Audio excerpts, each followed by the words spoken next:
Today's speaker, I'm not going to go on and on about all of his qualifications because you really all know that. And so I'm going to turn right away to data because he likes data. So in 2007, our speaker came here and spoke about his book, The Stuff of Thought. Now, when that YouTube video went up, it rapidly ascended the charts and went to, he has over 175,000 views now. For a talk that is an hour and 15 minutes, that's a lot of eyeball time. So please, I appreciate that. He's in the top 15 out of 1,100 plus videos. And he's in the company of Lady Gaga, Conan O'Brien, Christopher Hitchens, Noam Chomsky, and someone we all love, Randall Munroe. Now today, we are fortunate to have him come speak to us, the linguist, psychologist, Harvard professor, I'll throw that in, to speak about his new book, The Better Angels of Our Nature, Why Violence Has Declined. Please welcome Steven Pinker.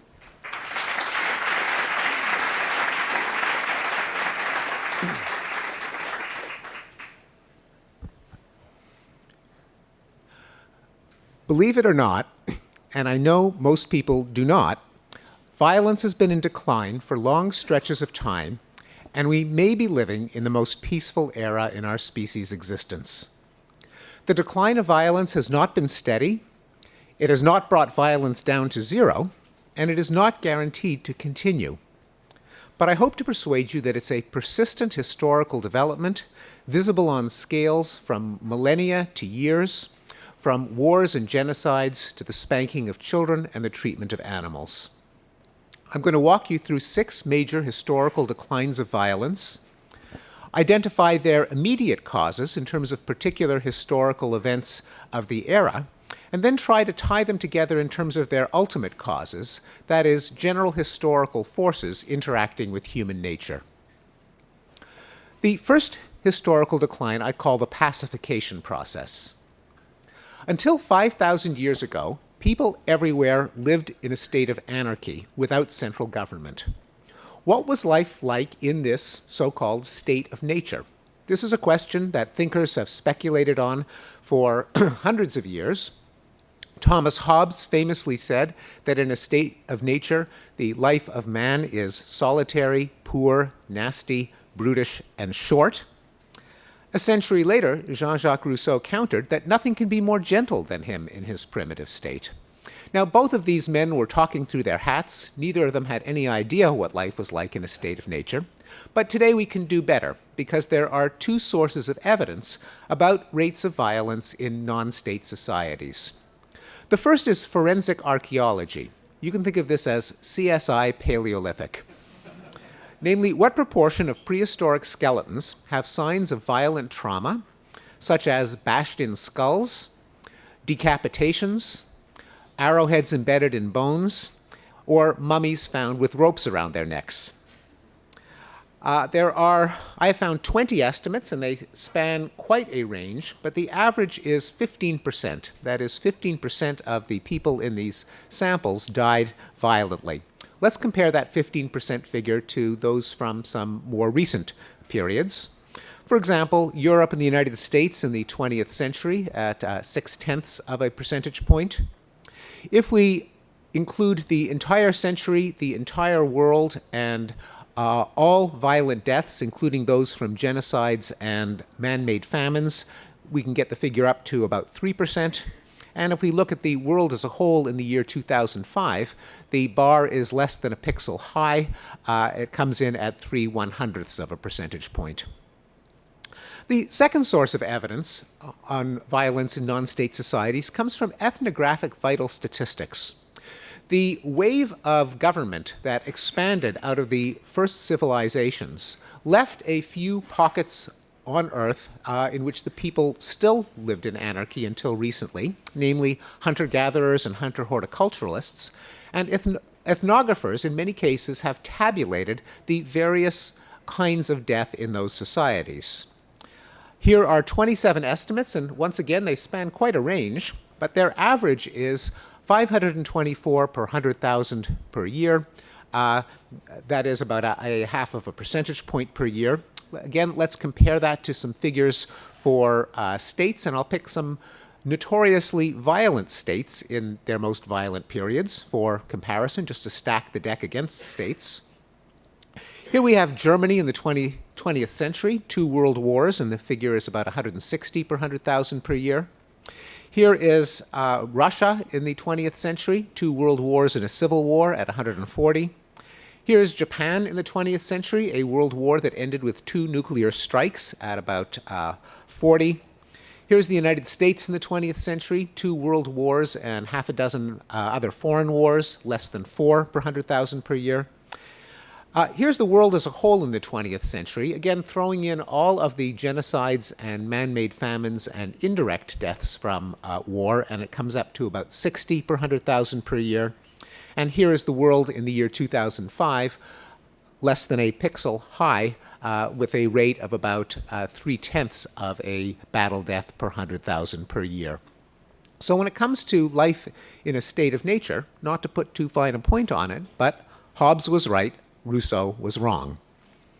The immediate cause was the rise and expansion of states, leading to the various paxes or pieces that history students read about, the Pax Romana, Pax Islamica, Pax Hispanica, and so on, where the conquest by a state or empire tends to drive down rates of violence in the subjugated people, not because the early kings and emperors had a benevolent interest in the welfare of their citizens, but rather because tribal raiding and feuding is a nuisance to imperial overlords, since it just settles scores among them or shuffles resources around at a dead loss to the king or emperor, who would just as soon keep the people alive to supply him with taxes and soldiers and slaves.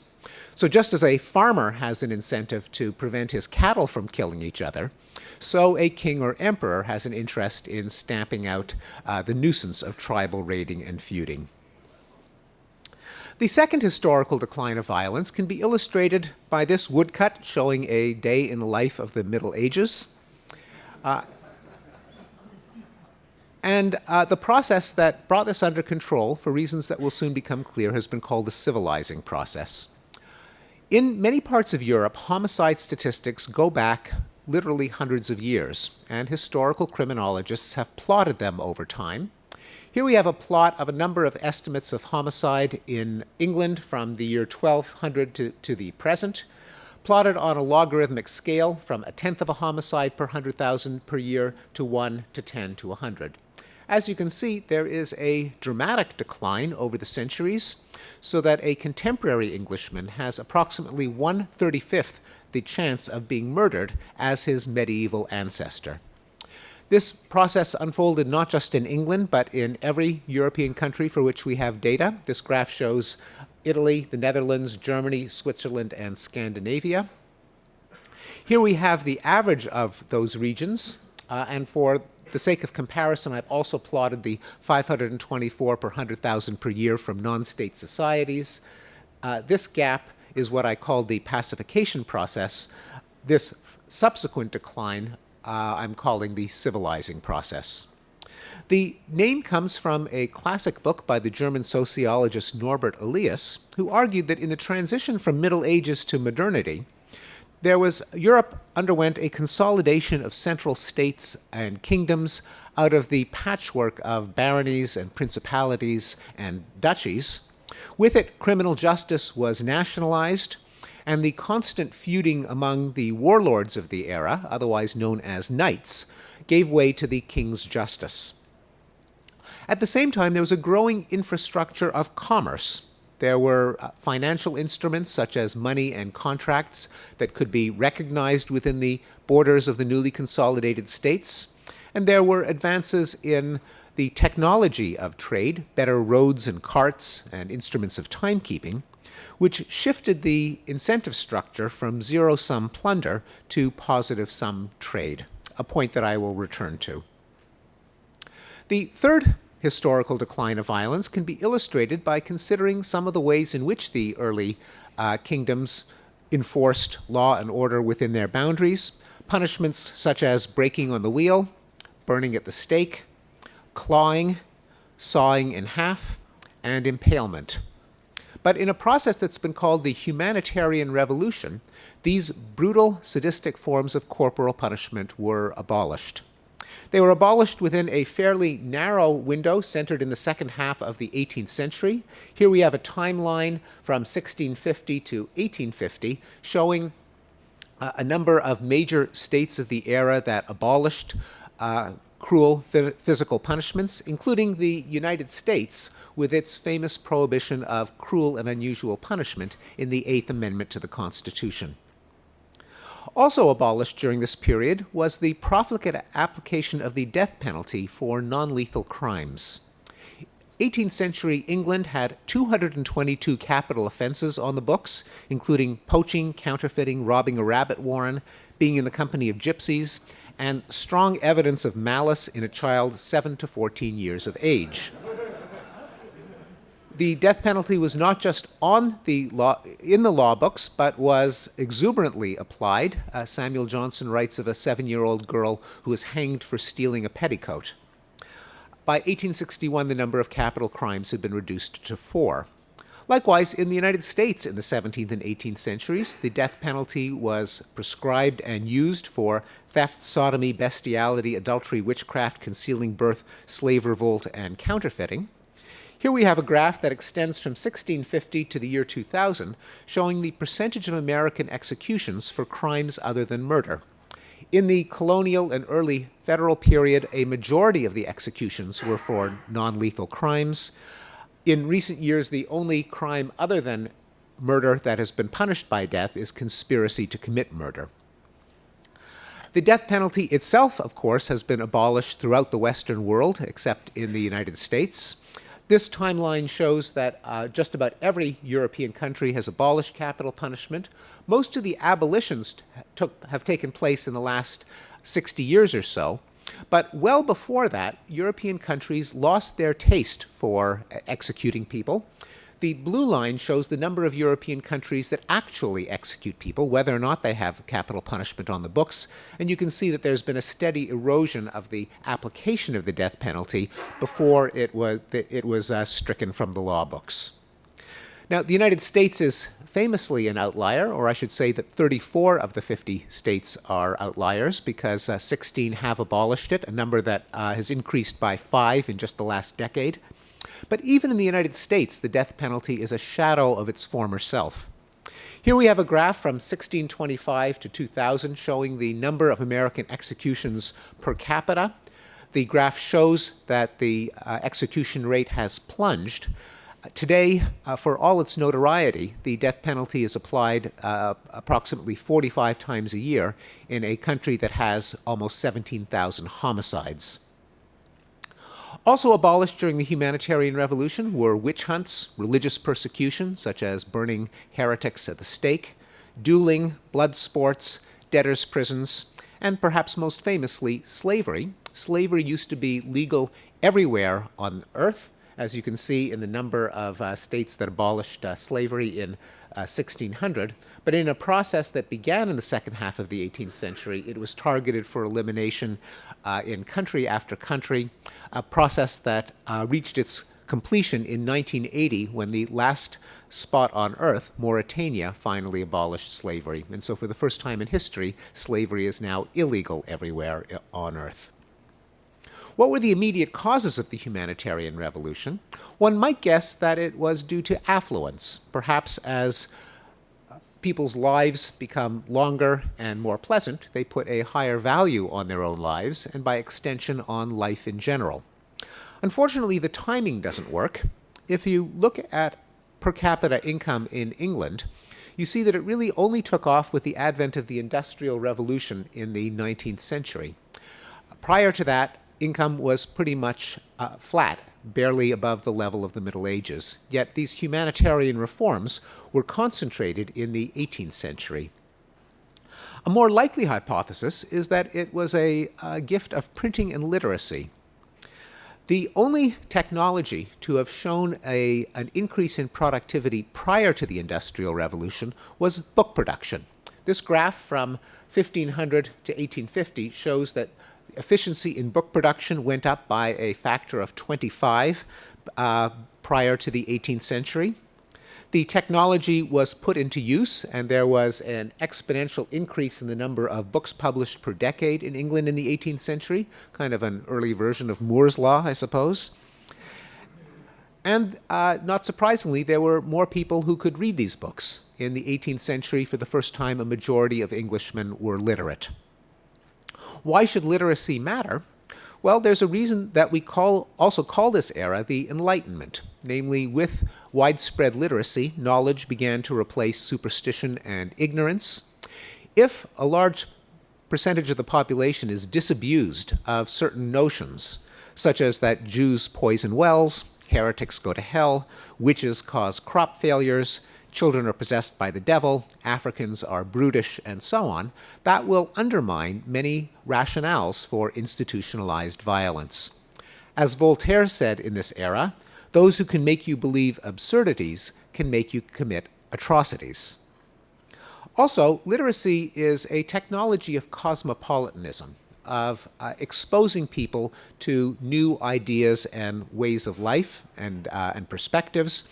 It is plausible that as people consume more fiction and history and journalism, they tend to get into the habit of imagining life from other people's point of view, and it is also plausible that that could expand their circle of empathy and lead to less cruelty.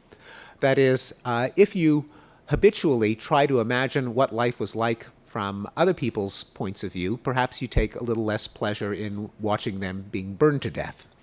This is a point that I will return to later in the talk. The fourth decline of violence has been called the Long Peace, and it speaks to the widespread belief that the 20th century was the most violent in history. However, no one who makes this claim ever cites numbers from any century other than the 20th, so it is a trend that has been projected from one data point. In fact, even if you just look at the preceding century, often held up as a peaceful predecessor, you see that it was far from peaceful. It is true that there were two interludes in the 19th century in which Europe had a relative lull in war. But if you look at the entire century, and if you look at the entire world, you see that there were many episodes of mass violence, including the Napoleonic Wars with 4 million deaths, the Taiping Rebellion in China, the most destructive civil war in history with 20 million deaths, the most destructive war in American history, the Civil War with 650,000, the conquests of Shaka Zulu in southern Africa, which killed perhaps 1 to 2 million people.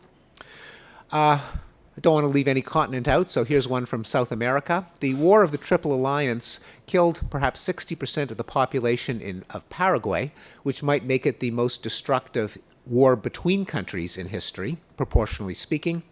And then there were slave-raiding wars in Africa and imperial wars in Africa, Asia, and the South Pacific, whose death tolls are impossible to estimate. Also, while it is true that the Second World War claimed the largest number of lives of any catastrophe in history, it's not clear that it was the deadliest event in terms of the proportion of the world's population, because many, many more people lived in the middle of the 20th century than in any preceding century. Here I've plotted the 100 worst things that people have ever done to each other that we know of. The numbers come from a man who calls himself an atrocitologist, Matthew White, from his forthcoming book, The Great Big Book of Horrible Things.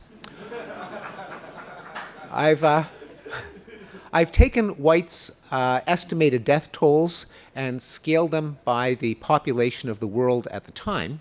When you do that, you see that World War II only comes in at 9th place, and World War I doesn't even make the top 10. Moreover, the worst atrocities in history are pretty evenly sprinkled over 2,500 years of human history.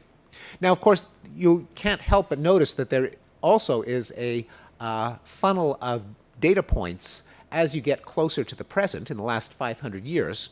Presumably, that does not mean that in ancient times they only committed massive atrocities, and more recently we commit both massive, medium-sized, and small atrocities. A more plausible explanation is that the historical record is far more complete the closer you get to the present. So let's zoom in on the last 500 years, the period for which the data can actually be plotted more continuously. The political scientist Jack Levy has assembled a data set of great power wars. These are wars that involve one of the 800-pound gorillas of the day, namely the countries that can project military force beyond their own borders, and which account for the majority of deaths in war from all wars combined. The first time series shows the percentage of years the great powers fought each other from 1500 to the last quarter of the 20th century. And as you can see, in a few centuries ago, the great powers were pretty much always at war. The line hits 100% a number of times. That's just what great powers did. And more recently, they've hardly ever been at war. Here we see the duration of wars involving a great power from 1500 to 2000, and, which shows another decline. There used to be things like the 30 Years' War, the 80 Years' War, the 100 Years' War. The 20th century had the Six-Day War. Here we have the frequency of wars involving a great power, which again shows a decline in how often a great power would pick a fight that ended in a war. However, there is one trend that goes in the opposite direction, that gets worse, and that is how many deaths could be amassed once a war began per country per year. And here we have an increase. It's plotted on a logarithmic scale, so it's an exponential increase, until 1950, when the curve does a U-turn. So we are now living through a period where, for the first time in history, both the frequency of wars and the amount of damage that they do per country per year has been in decline. If you combine these measures into an aggregate graph of total number of people killed in wars involving a great power, you get a jagged line, but one that ends in a point that is a minimum in this time series. That is, we are living in a time that has a record low number of deaths in wars involving a great power. If we now zoom in on the last century, for which instead of plotting it as 4 data points, we get the following curve, where undoubtedly the 20th century did have 2 bloodbaths corresponding to the 2 world wars, but it was not an escalating series or a new normal, but rather more like a last gasp. And in the last 60 years, the rate of death in warfare is historically quite low.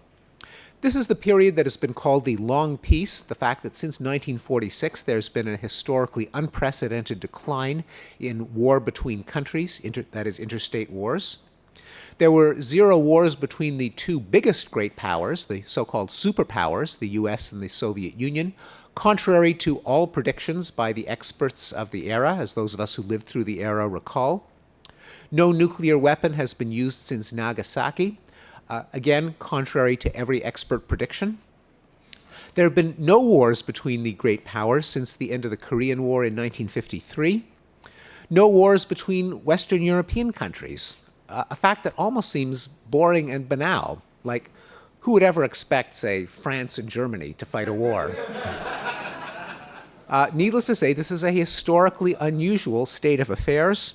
In fact, prior to 1945, Western European countries started 2 new wars a year for 600 years.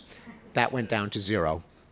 And there have been no wars between developed countries, the 40 or so with the highest GDP per capita. Again, that might seem too obvious to mention. We think of wars as things that happen in remote, poor parts of the world, but for most of history, it was the rich countries that were constantly at each other's throats. Well, what about the rest of the world, other than the great powers or the rich and European states? Well, there's a little appreciated process that I call the new peace that applies to the world as a whole. Since 1946, as I mentioned, there have been fewer interstate wars.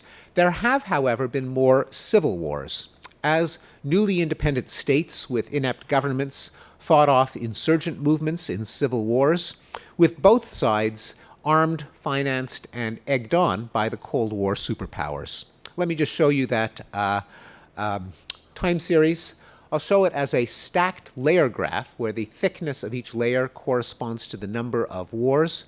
And in this graph, a war is defined as an armed conflict with a government on at least one side that results in as few as 25 deaths a year. So it's an inclusive graph. The bottommost layer shows the number of colonial wars, and that's a category of war that no longer exists as the European empires gave up their colonies.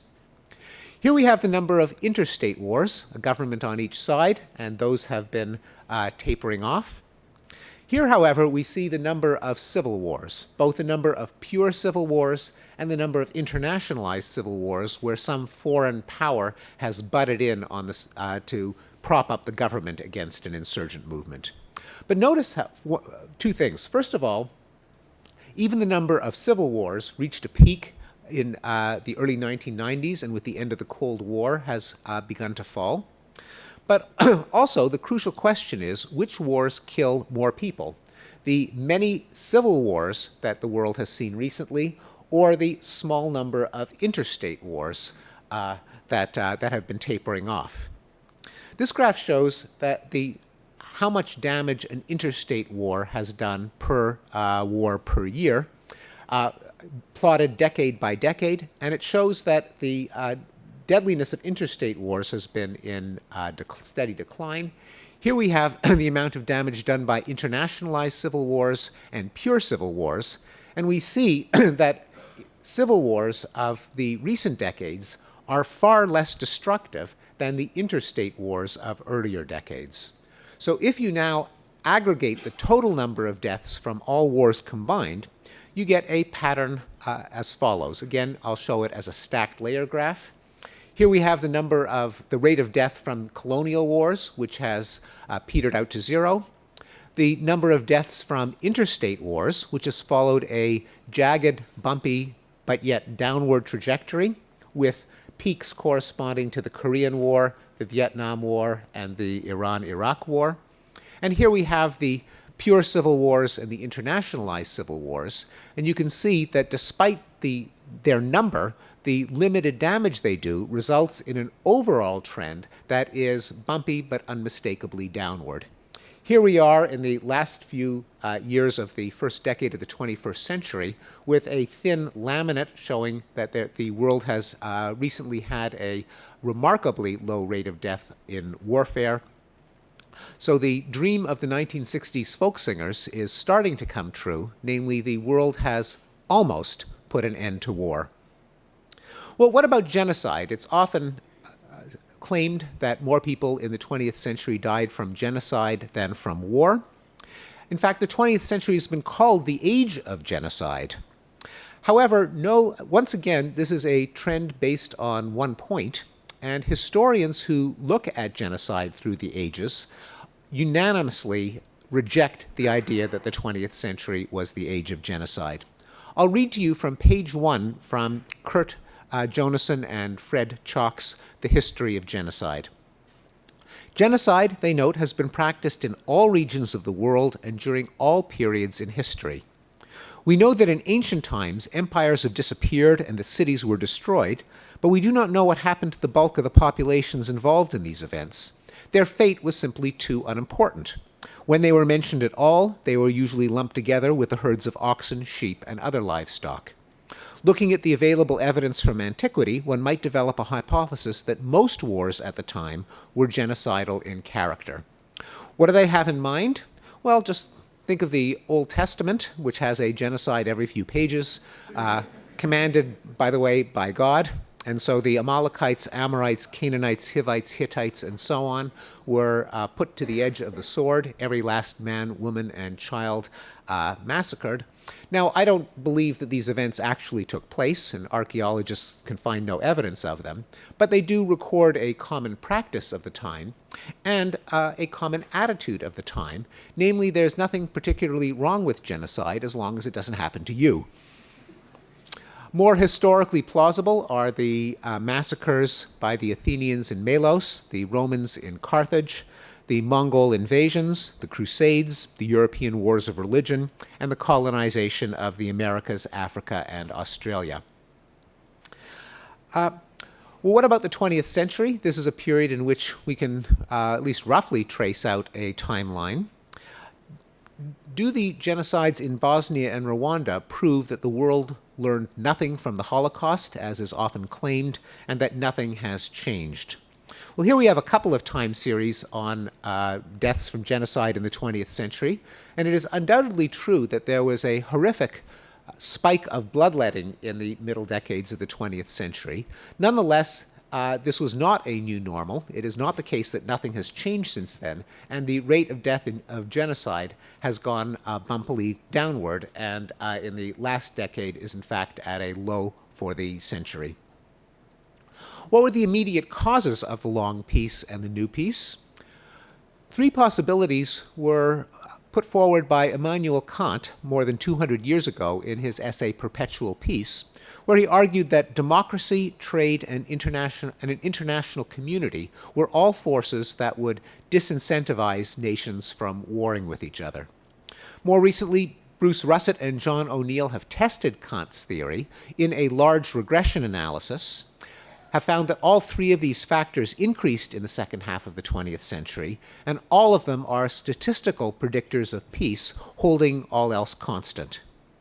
Here we see the trajectory of democracy from 1945 to the present, and you can see that the number of democracies has been increasing, the number of autocracies has been decreasing. Today there are more democracies than autocracies in the world. This was by no means a foregone conclusion. In 1975, not surprisingly, Daniel Patrick Moynihan wrote an essay in which he said that democracy was going to go the way of monarchy. It was an institution that had its day in the sun, but that was on its way out. Fortunately, he turned out to be incorrect. Here we see the trajectory of international trade from the 1890s to the present, and you can see that there has been a skyrocketing of international trade since the end of the Second World War. Here we have membership in intergovernmental organizations from the late 19th century to the present, and that has increased with a bump after World War II. And another kind of international community consists of the closest that we have to an international police force, namely peacekeeping operations. Soldiers in blue helmets from the United Nations and other coalitions. Those have increased, particularly after the end of the Cold War.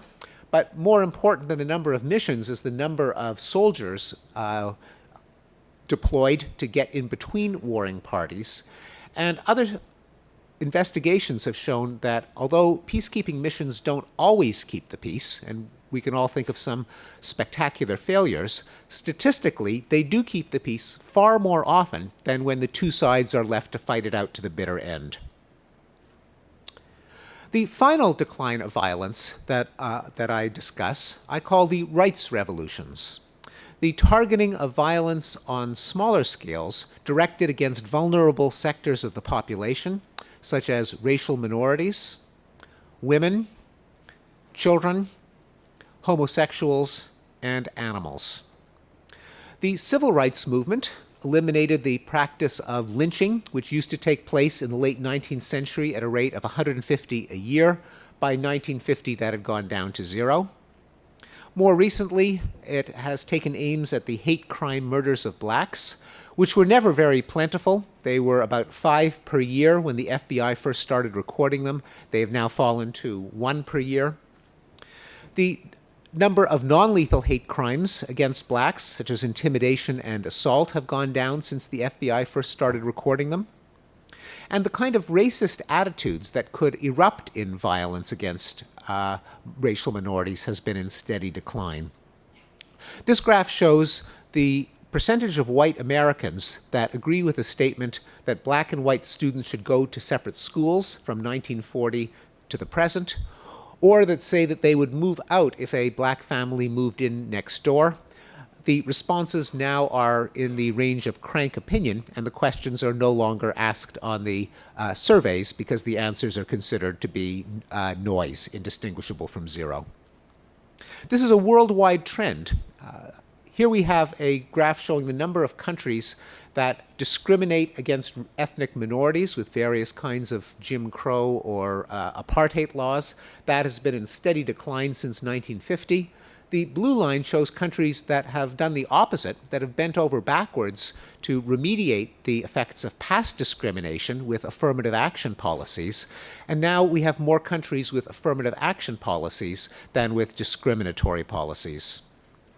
The women's rights movement has seen an 80% decrease in the rate of rape since it was first estimated by the FBI in the early 1970s. A similarly dramatic decline in the rate of domestic violence against women, and a sharp decline in the most extreme form of domestic violence, namely uxoricide, the murder of wives and girlfriends, and mariticide, the murder of husbands and boyfriends. Here we have the rate of murder of female victims, partners, and male partners. You can see that actually the decline is steeper for male victims, even than female victims. The women's movement has been very, very good for husbands. The children's rights movement has seen a steady decline in the number of American states that allow paddling or corporal punishment in schools. Every opinion poll has shown a decrease in the percentage of people in Western societies that approve of spanking. The rate of child abuse, both physical and sexual, has gone down since they were first measured in 1990. And the victimization of children in school by fights and other non-fatal crimes has also gone down since they were first measured.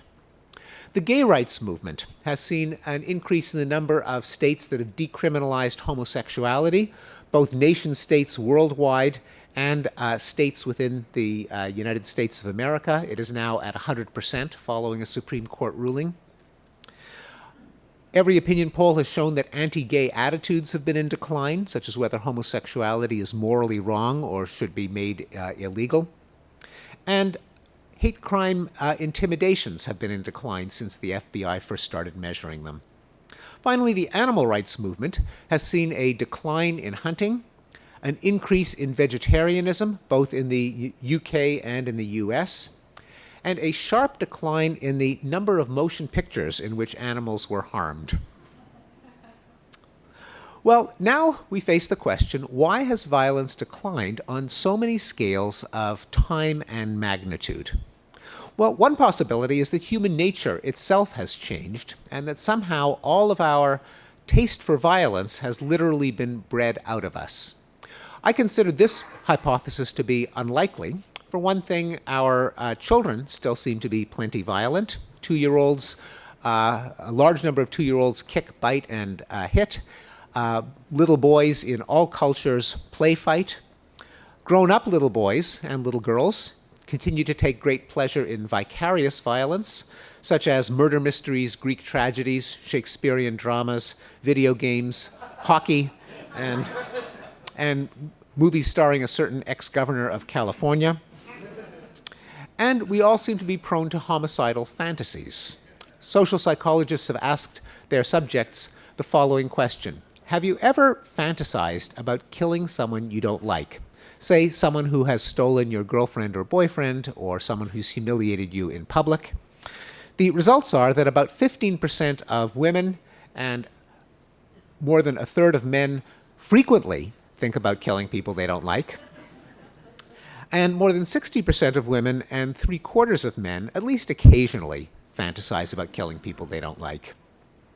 And the rest of them are lying. A more likely possibility is that human nature is extraordinarily complex and has always comprised both inclinations toward violence, as we see in the homicidal fantasies, and inclinations that counteract them, what Abraham Lincoln called the better angels of our nature, and that historical circumstances have increasingly favored our peaceable inclinations. That is, the ability to have a homicidal fantasy but not act on it. Among the motives for violence are raw exploitation, the elimination of a person that happens to be an obstacle toward something that you want, resulting in violence such as rape, plunder, conquest, and the elimination of rivals. The quest for dominance, either by individuals to climb the pecking order and become alpha male, or among groups, the struggle for the supremacy of one's ethnic group, race, nation, or religion. There's a large category of moralistic violence, violence that's considered to be justified or even mandatory, namely violence committed in retaliation for a prior harm, resulting in vendettas, rough justice, and cruel punishments. And then there are ideologies that license violence, such as militant religions, nationalism, Nazism, and communism, which justify violence by a kind of cost-benefit analysis having to do with some utopia that they envision. If your belief system holds out the prospect of a future world that will be infinitely good forever, well, then you can commit as much violence as you want in order to attain that perfect world, and you're still ahead of the game. The benefits outweigh the costs. Also, imagine that you reveal your vision of an infinitely perfect world, and there are some people who don't get with the program and might even stand in your way as you try to bring heaven to earth. How evil are they? Well, you do the math. They are arbitrarily evil and deserve arbitrarily severe punishment, which is why it's been ideologies that have racked up some of the highest death tolls in history. What do we have on the other side to counteract these motives for violence? There's self-control, the ability to anticipate the consequences of behavior and inhibit violent impulses. There's empathy, the ability to feel others' pain. There's the moral sense, which comprises a set of intuitions, some of which, such as tribalism, authority, and Puritanism, can actually increase violence, but at least one of which, a sense of fairness, can decrease it. And then there's reason, the cognitive processes that allow us to engage in objective, detached analysis.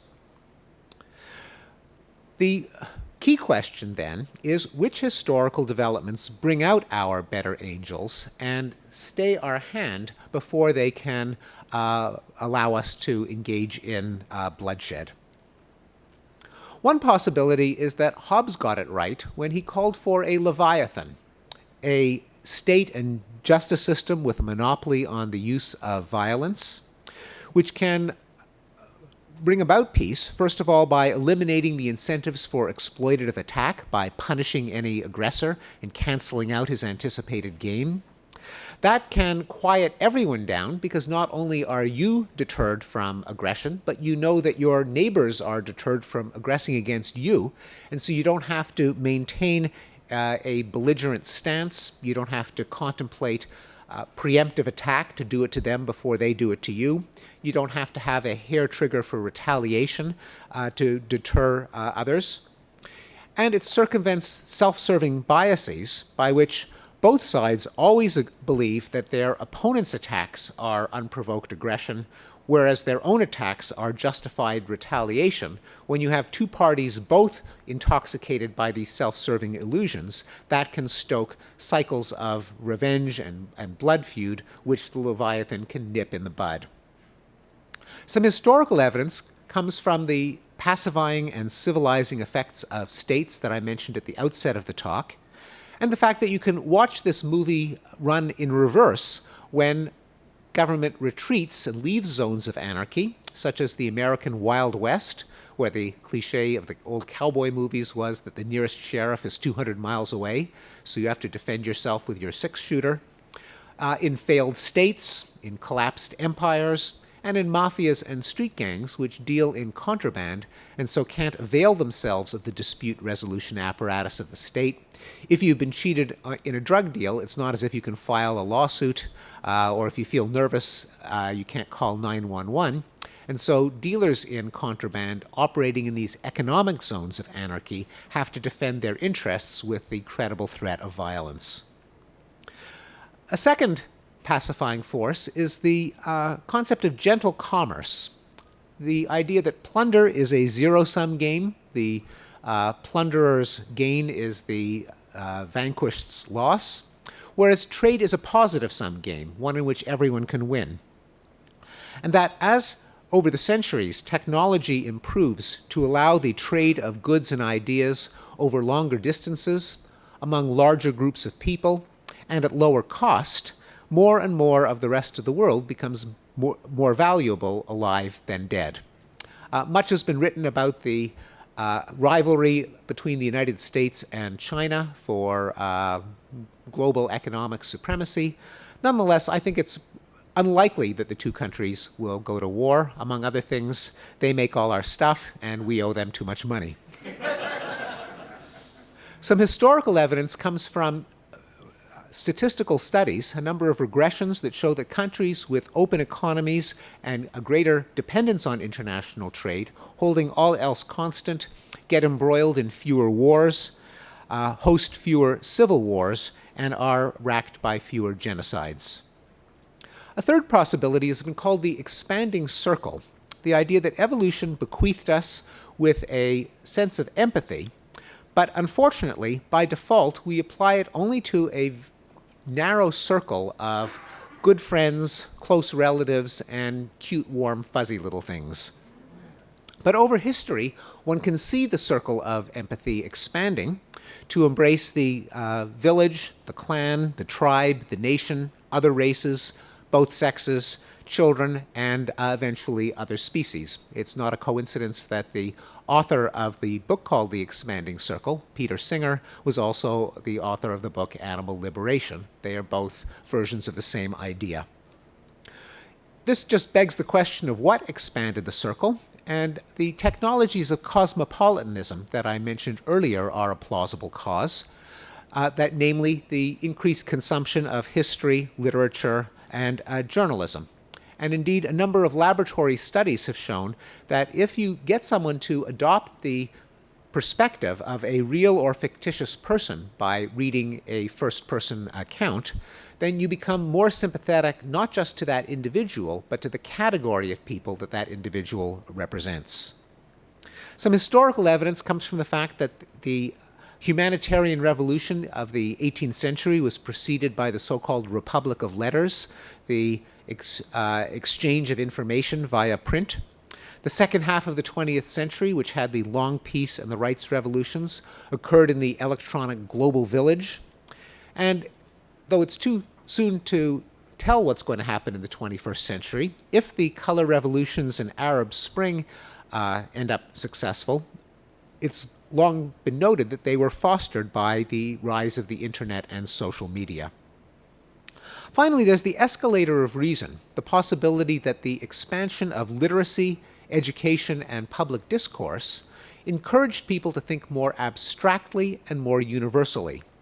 People would rise above their parochial vantage point. They were less likely to privilege their own interests over others. They replaced a morality based on tribalism, authority, and Puritanism with a morality based on fairness and universal rules. It encouraged them to stand back and recognize the futility of cycles of violence, and increasingly to see violence as a problem to be solved rather than as a contest to be won. Historical evidence includes the fact that abstract reasoning abilities, believe it or not, as measured by IQ tests, increased over the course of the 20th century, the so-called Flynn effect, where IQ scores rose by 3 points a decade throughout the 20th century. Other studies have shown that, holding all else equal, people and societies with higher levels of education and measured intelligence commit fewer violent crimes, cooperate more in experimental games, have more classically liberal attitudes, such as opposition to racism, and are more receptive to democracy in the decade to come. The final question that I'll pose is why so many of these forces have pushed in the same direction. My best guess is that violence is what game theorists call a social dilemma. It is always tempting to an aggressor to exploit a victim, but of course it's ruinous to the victim. In the long run, since anyone can potentially be an aggressor or a victim, all parties are better off if all parties agree to avoid violence. The human dilemma is how to get the other guy to refrain from violence at the same time as you do, because if you unilaterally renounce violence, you will be a sitting duck unless the other guy decides to do so at the same time. One can imagine that over the course of history, human experience and human ingenuity have gradually chipped away at this problem, just like we have gradually mastered other scourges of nature, like pestilence and hunger. And in fact, all of the pacifying forces that I have mentioned serve to increase the material, emotional, and cognitive incentives of all parties to avoid violence simultaneously. Regardless of the exact causes, I think the decline of violence has implications that are profound. Among other things, it calls for a reorientation of our efforts towards violence reduction from a moralistic mindset to an empirical mindset. That is, instead of asking, why is there war, perhaps we should ask, why is there peace? Instead of, what are we doing wrong, perhaps we should ask, what are we doing right? Because we have been doing something right, and it seems to me that it sure would be good to know what exactly it is. Also, I think the decline of violence calls for a reassessment of modernity, of the centuries-long trend that has eroded family, tribe, tradition, and religion, and seen the ascendancy of individualism, cosmopolitanism, reason, and science. Now, everyone acknowledges the gifts of modernity: longer and healthier lives, less ignorance and superstition, richer experiences. But there's always been a current of nostalgia and romanticism that have questioned the price. Namely, is it worth it if we have to suffer from terrorism, genocide, world wars, and nuclear weapons? On the other hand, despite impressions, I hope to have shown that the long-term trend, though certainly halting and incomplete, is that violence of all kinds is decreasing. This, I believe, calls for a rehabilitation of the concept of modernity and progress, and it's cause for gratitude for the institutions of civilization and enlightenment that have made it possible. Thank you very much.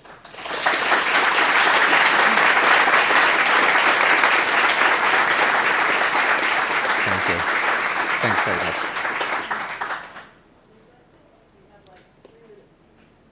And there's a microphone over there.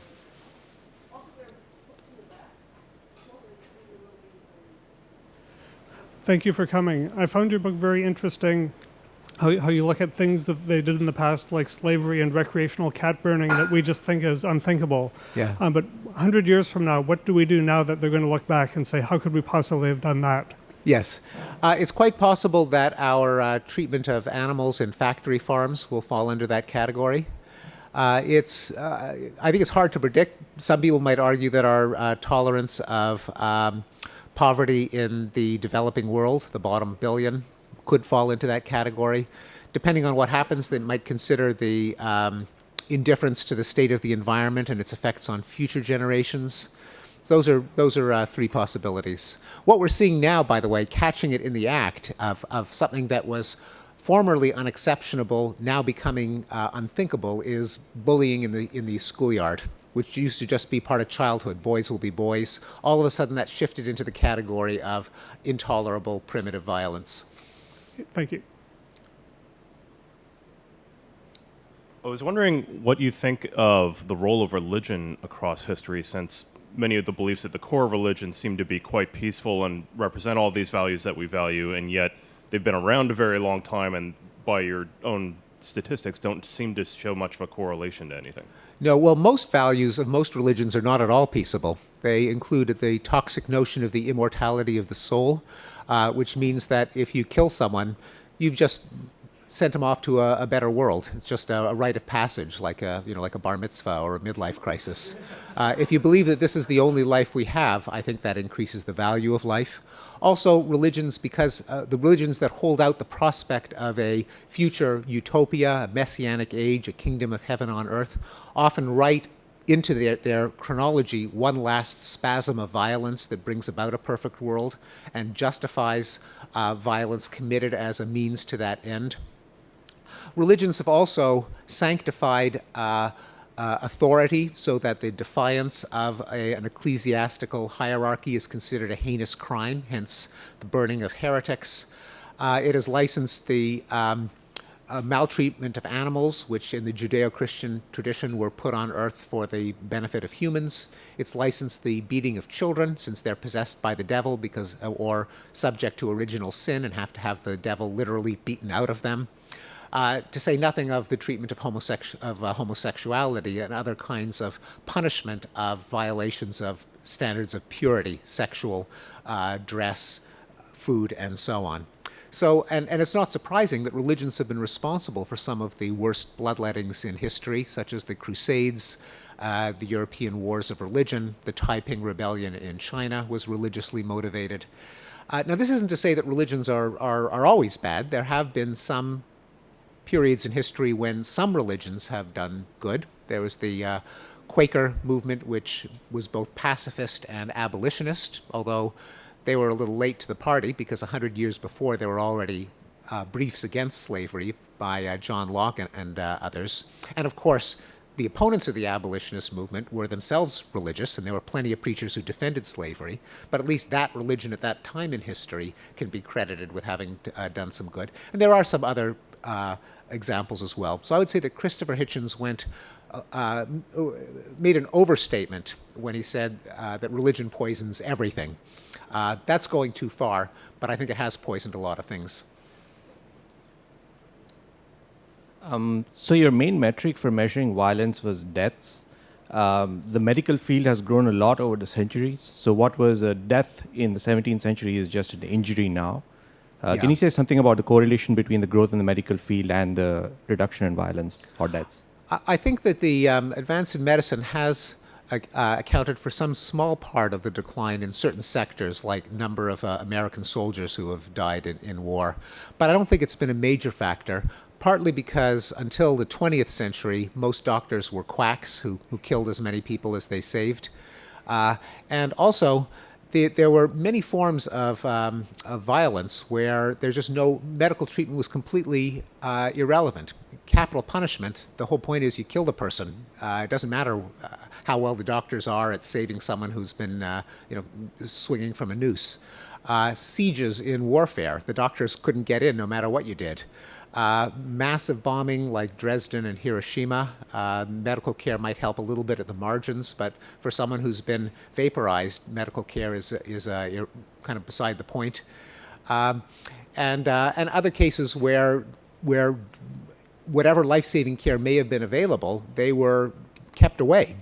Indeed, I think the application of life-saving medical care, particularly in wartime, is itself a reflection of some of these humanitarian currents. It used to be that soldiers were just expendable. They were cannon fodder, as they were called. Now, at enormous expense, modern countries have tried to treat every soldier's life as precious, and the deployment of medical care is in part a reflection of the decreasing tolerance for violence. So do you think like the negative effects of technology, advancement of technology, like... Sorry, can you lower the microphone? Yeah. So do you think like the negative effects of advancement of technology, such as like nuclear weapons and better weapons and all that, have they instilled sort of a fear to do wars and violence in general and sort of, in some sense, resolving the human dilemma? Yes, there is that's sometimes called the theory of the nuclear peace. And one political scientist proposed that the nuclear bomb be awarded the Nobel Peace Prize. But I'm skeptical because of arguments by John Mueller and others who suggested that the trajectory of war would have unfolded in exactly the same way if nuclear weapons had never been invented. Two reasons. One of them is that World War II proved that conventional warfare, with good old-fashioned tanks and artillery and aerial bombardment, could do so much damage that it served as a deterrent that was plenty scary enough to keep the superpowers away from any thoughts of having a rematch anytime soon. The other is that nuclear weapons are so disproportionately destructive compared to any strategic war aim, other than in the Strange-Lovian scenarios of all-out annihilation, that they've almost been irrelevant in the actual conduct of wars and in associated deterrence. They've fallen into a taboo category and are just not considered an option, a live option on the menu of warfighting strategies. Countries know that, which is why very often a non-nuclear power has defied a nuclear one, just what the situation where you'd expect nuclear deterrence to be most effective. When Argentina tried to conquer the Falkland Islands, they knew that Britain would not retaliate by turning Buenos Aires into a radioactive crater. The nuclear threat had become, for all intents and purposes, a bluff. And so that's why I think it's two reasons why I don't think it's been the major factor. One quick question, which is why or what do you see in the projection of total peacekeeping force headcount, given that that was one of the stabilizing influences and seemed to be on a rather painful trajectory? Have you extrapolated where that takes us? The number of peacekeeping forces on a painful trajectory? Well, in the sense that the growth is very large, at least over the last couple decades, and it wasn't clear whether it was asymptoting or needed to be a continuous increasing tax to maintain stability. Oh, I see. I consider it actually a highly benevolent development, given the studies that show that peacekeeping works. And here I'm borrowing from a book by Joshua Goldstein that just came out called Winning the War on War, where he argues that it's that exponential increase in number of blue-helmeted soldiers where they're actually seriously armed and prepared to use the arms, that drives down the total rate of death in war, kind of an international Leviathan. The limiting step there is the reluctance of third parties to put their own citizens at risk to prevent wars involving other countries. It's kind of an act of altruism. And then the second question is, one of the previous questions was around medical science and the degree to which it reduced death, as opposed to perhaps a metric of the damage to society, not just to individuals. But if you twisted that around a little bit and you said that the survival rate from wars under moderate wounds has increased dramatically compared to, say, the Civil War, where getting a splinter could kill you in the wrong environment. These people coming back now diffuse an awareness of war that previously wasn't available because it was a critical, discontinuous step function. The person either came back or never came back, but they never came back injured. Is there any correlation that you could consider there? You mean, would that be a kind of pacifying force as people were reminded of the human costs of war? Well, and it's a very visual force when you see people with amputations and... It's conceivable. I mean, I think there are a number of technologies that make the human costs of war more visible to more people. Even if you don't know someone, you might have seen their story on television, for example, which would not have been true in the past. So war, I think, is less often an abstraction, something that is just glorious and thrilling and spiritual and holy, which was the attitude towards war at the end of the 19th century. And then the realities of the First World War, conveyed by literature, first-hand accounts, and so on, I think did start to scare people straight. So concurrently with the decline in violence over the last century, there's been also an increase, kind of alarming, in the number of people in the United States incarcerated. Is there any concern that some of this decline in violence is coming at the cost of a decline in freedom, and sort of like strange impasse we've come to where we're unclear what to do with this space left by violent uprisings? Well, I think that is a valid concern. The American incarceration binge has probably been one of the factors that has led the rate of violent crime to plummet since 1992. It almost has to, just removing that number of risky people from the streets. But it's obviously well past the point of diminishing returns to a point of decreasing returns in terms of societal welfare.